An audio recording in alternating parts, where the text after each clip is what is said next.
twisted case of Chris Watts, a family wiped out. In August 2018, the sleepy town of Frederick, Colorado was jolted awake by a mystery that would quickly spiral into one of the most haunting true crime stories in modern American history. It was a case that captivated and horrified the nation. A young pregnant mother, her two beautiful daughters, and the husband who claimed to be desperate for their return. But behind the mask of a loving family man was a secret so dark it shattered every illusion of suburban peace.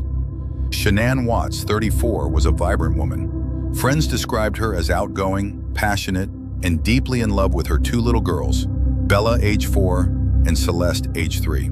She ran a health and wellness business from home, often sharing joyful moments from her life on social media. By all appearances, she and her husband Chris Watts were the perfect couple. Smiling family photos, vacations, birthday parties, everything seemed intact. But it wasn't. On the morning of August 13, 2018, Shanann returned home from a business trip at around 1:48 a.m. A friend dropped her off and texted her later that morning. No reply. Several calls followed. Still nothing. By noon, concern turned into alarm. Shanann had missed a doctor's appointment and her phone was unreachable. Her friend called the police. When officers arrived at the Watts home, the first clue that something was wrong was the silence. No one answered the door. Shanann's car was still in the garage. Inside, they found her phone, purse, and keys, but no sign of her or the children. Chris Watts arrived shortly after, claiming he had no idea where they went. He looked calm, composed, eerily so. His answers were mechanical, and his concern felt scripted. The police took note. What followed was a frantic 48 hours of media appeals, police interviews, and neighborhood searches. Chris appeared on TV, pleading for the safe return of his wife and daughters. Yet even as he spoke, eyes across America narrowed. Something didn't feel right. It wasn't long before things began to unravel. Chris failed a polygraph test, prompting investigators to dig deeper. A neighbor's surveillance camera revealed him backing his truck into the garage around 5 a.m. the morning they vanished. Chris claimed he was loading tools for work, but the footage didn't show any tools, only suspicious, deliberate movement. Then came the confession. Under pressure, Chris admitted to killing Shanann. His first version of the story was a cruel distortion. He claimed he murdered her in a fit of rage after she allegedly killed the children. But this narrative didn't hold. Eventually, the horrific truth emerged. Chris confessed that he had strangled Shanann in their bedroom after she confronted him about an affair he was having with a coworker. He then loaded her body into his truck, along with his two young daughters, alive.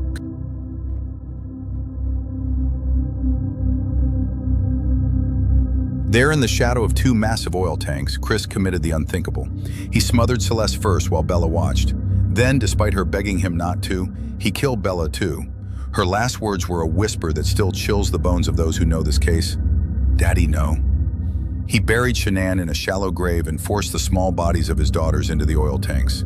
It was a crime of staggering cruelty and calculation, made even more horrifying by the fact that Chris returned to work that same day as if nothing had happened. The nation watched in disbelief. In November 2018, Chris Watts pleaded guilty to all charges to avoid the death penalty. He was sentenced to 5 consecutive life terms without the possibility of parole. But this isn't just the story of a man who killed his family.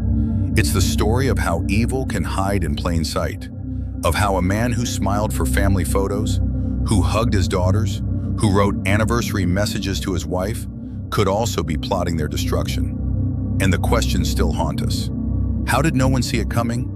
What truly drove him to annihilate his entire family? And why did he seem so emotionless, so detached, even when recounting the murders? The Chris Watts case is more than a headline. It's a mirror reflecting the darkest corners of the human psyche. It forces us to confront uncomfortable truths about trust, manipulation, and the masks people wear. But here's what most people don't know. The story didn't end with Chris's sentencing. New letters have surfaced, chilling letters. From behind bars, Chris began to reveal even more shocking details. About the days leading up to the murders, about what he really felt in the moment, and about voices he claims he heard. Voices that told him what to do. Behind the fortified walls of Dodge Correctional Institution in Wisconsin, Chris Watts lives in a cell of silence. A man imprisoned not just by concrete, but by the weight of the unspeakable acts he committed. But as he began to adapt to life behind bars, something unsettling unfolded. Letters began to surface, interviews emerged, and through these cracks, the world caught a glimpse of a mind unraveling. It started with correspondence to a woman named Shanann, a true crime author who reached out to Watts. To her surprise, he responded, and then he kept writing. In these handwritten letters, detailing memories, motives, and confessions, Chris's mask began to slip in ways no courtroom testimony had allowed. He confessed to more than what he told investigators. According to the letters, Shanann never harmed the children, and the story he initially told police was a fabrication. But worse still, he revealed that he had planned the murders days in advance. He claimed to have been thinking about it for weeks.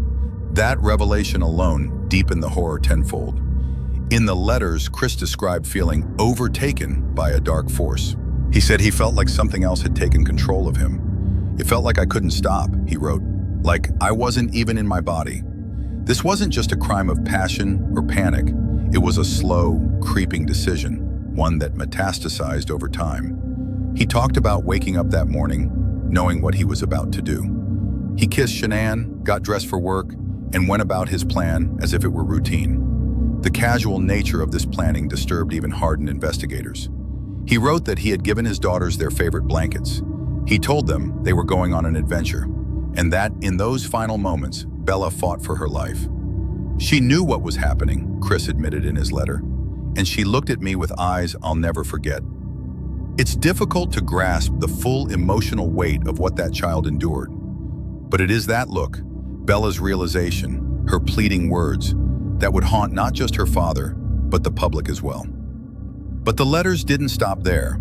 Chris claimed that he had been visited by demonic dreams, that in the days leading up to the murders, he felt watched, even possessed. Some have dismissed this as the desperate imaginings of a guilty man seeking escape. Others, however, saw something else, a disturbing descent into psychological breakdown. In jailhouse interviews conducted months after his sentencing, Chris spoke softly, unemotionally, as if still detached from the magnitude of his actions. But every so often, a tremor would shake his voice when he spoke of the girls, especially Bella. The cracks in his armor, rare as they were, gave glimpses of a man possibly beginning to confront his inhumanity. At the same time, speculation swirled around the woman with whom he had an affair. She had gone into hiding shortly after the case broke. Public scrutiny accused her of knowing more than she let on, but investigators found no solid evidence that she was involved. Still, the timing of the affair, its emotional intensity, the secrecy, painted a picture of a man willing to throw away everything for the illusion of freedom. A key detail emerged from one of Chris's interviews. He admitted that he had tried to smother the girls once before, the night before the final act. But when they woke up, confused and frightened, he backed down. Yet by morning, he had resolved to finish what he started. That moment, where he had a chance to stop and didn't, underscores the monstrous deliberation behind his actions. Psychologists weighed in. Some called him a textbook narcissist, incapable of empathy. Others speculated that he was suffering from a deep-seated psychopathy masked by the desire to appear normal. But there were no clear answers, only chilling questions. Why didn't he just leave? Why not divorce, walk away, start over? Why annihilation? One theory points to the phenomenon of family annihilators, men who kill their entire families to escape financial ruin, shame, or relationship collapse. But Chris wasn't drowning in debt. He wasn't facing public disgrace. His motive, thin as it was, seemed to be a new relationship, a new life. In one letter he said, "I thought if I took them away, I could be happy. I could be free." But freedom never came. Instead, he finds himself in a place where time moves slowly, where memories are inescapable, and where the names Bella, Celeste, and Shanann are etched into every hour. Still, the story doesn't end here. Recent reports suggest that Chris has continued to receive letters from supporters, from critics, from people fascinated by his crime. And among them are messages that hint at an even stranger reality, a small but growing group who believe Chris wasn't acting alone. Is it possible? Were there uninvestigated angles? Is there more Chris isn't telling? And what of the letters he hasn't shared? Inmates who crossed paths with him claim he keeps journals, pages he's never released publicly. One inmate alleged that Chris told him the truth hasn't even come out yet. What is he hiding? Inside the sterile, fluorescent-lit halls of Dodge Correctional Institution, Chris Watts has become more than just another inmate. Among the clanging metal doors and whispered rumors, he's a ghost, a figure that provokes discomfort, curiosity, and quiet horror. But in the shadows of this maximum security prison, the truth continues to unravel. Soon after stories began circulating among true crime followers and journalists, whispers began to grow louder. Rumors of undisclosed journal entries, of manipulated evidence, of things never said in court. It wasn't just what Chris had done, it was what he might still be hiding. A prison guard speaking anonymously described Watts as eerily polite, always calm, and disturbingly normal. He rarely speaks unless spoken to, rarely raises his voice. But something in his eyes, the guard said, tells a different story. He's carrying something he hasn't let go of, or maybe something he's protecting. In late 2020, a former inmate who shared a cell block with Watts revealed in a podcast that Chris kept a small stack of handwritten notebooks under his bunk. These weren't just diaries. According to the former inmate, they contained sketches, symbolic doodles, and cryptic entries about dark visitors, dream commands, and messages from within. He spoke about dreams that didn't feel like dreams, visions of his family, sometimes peaceful, sometimes violent, and in one chilling passage, allegedly copied word for word by a fellow inmate who saw the journals, Chris had written, "She was there that night. I wasn't alone." Who was she? The woman he had the affair with? A hallucination? A supernatural presence? Or is this part of a manipulative ploy, an attempt to sow doubt, shift blame, or deepen the enigma surrounding his case? Even investigators began revisiting old evidence. One detective, off the record, admitted that there were inconsistencies, things that never sat right. A neighbor's doorbell camera had captured partial footage the morning of the murders. A shadow, indistinct but human-sized, had flickered near Watts' truck. Originally assumed to be one of the girls, new digital analysis suggested the figure was larger, possibly adult-sized. And then there's the polygraph. While Watts eventually confessed and pleaded guilty, he initially failed a polygraph test in spectacular fashion. But according to the technician who administered it, his answers raised psychological red flags beyond deception. He wasn't just lying, she said. It was like his brain was dissociating. His response pattern was unlike anything I'd seen in 20 years. Meanwhile, Cadle, the author with whom Chris had been corresponding, claims he hinted at something during one of their final conversations. She recalls asking him, "Is there more to the story, Chris?" And he replied, "You'll find out one day, but not from me." This line has since become a focal point for amateur investigators and armchair detectives who believe Chris may be protecting someone or something. Could it be the woman he was involved with? Could she have known more? Could she have participated in some way? But perhaps the most disturbing turn came in a leaked audio recording, allegedly smuggled out of prison by a former inmate. In it, Chris can be heard muttering in his sleep, "Don't let them see you. Don't tell them about the grave. She knows where it is. She was there. She saw it all." A forensic audio analyst reviewed the tape and concluded that the voice was likely Chris's, but sleep-talked. "It sounds unconscious, raw," the analyst noted, which might make it more truthful than anything he's said awake. And yet, none of this has led to formal charges or reopened investigations. Law enforcement considers the case closed, but the questions keep growing. Why did Chris plead guilty so quickly, waiving trial? Was it remorse or fear of what might come out? Why has he never mentioned those journals to his attorneys, or the strange dreams to psychologists? Why do fellow inmates claim he prays not to God, but to someone else? One claimed to have seen Chris kneeling by his bunk whispering the name Bella over and over, as if seeking her forgiveness. But others say he whispers to someone else. Nicole. The woman he was seeing at the time of the murders disappeared from the public eye shortly after the trial. She changed her name, moved states, and refused all interviews. But now insiders say she may be preparing to break her silence. A podcast producer claims she's been in talks to share her story, her truth. Will she confirm Chris's version or expose deeper lies? Because then there's the matter of the GPS data. Digital forensic analysts studying Chris's truck logs have noted anomalies in the timeline. Places he stopped, minutes unaccounted for, minutes that, if explained, could shatter his narrative or someone else's. We may be dealing with more than a murderer. We may be confronting a man who has weaponized the unknown, who is actively crafting a new kind of legacy. One not just steeped in evil, but in mythology. In the final chapter of this haunting saga, the last layers of deception begin to peel away. The woman at the center of it all, the former mistress of Chris Watts, finally breaks her silence. In a raw, hour-long podcast episode, her voice trembles as she speaks for the first time in years. She claims she had no knowledge of Chris's plans. She swears she believed his marriage was over, that the separation was mutual. Yet as the interview progresses, subtle contradictions surface. When asked whether Chris ever mentioned harming his family, she hesitates. Not directly, she finally says, but looking back, there were signs. Things he said, things I didn't want to see for what they were. Her revelation is damning. Just days before the murders, Chris allegedly told her, "This weekend will change everything." At the time, she assumed he meant the finalization of his divorce. Now she realizes the sinister truth hiding in that phrase. Investigators reopen their files. Digital forensics experts pore over recovered texts, encrypted chats, and cloud backups. A chilling discovery emerges. Chris had created a hidden folder on his work laptop labeled New Life.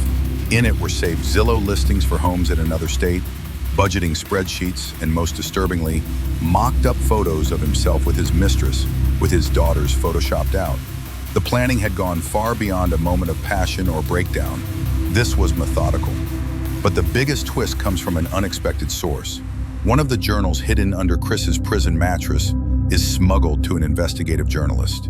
It's a thick, spiral-bound notebook filled with fragmented writings, part confession, part delusion. And on page 76, a bombshell.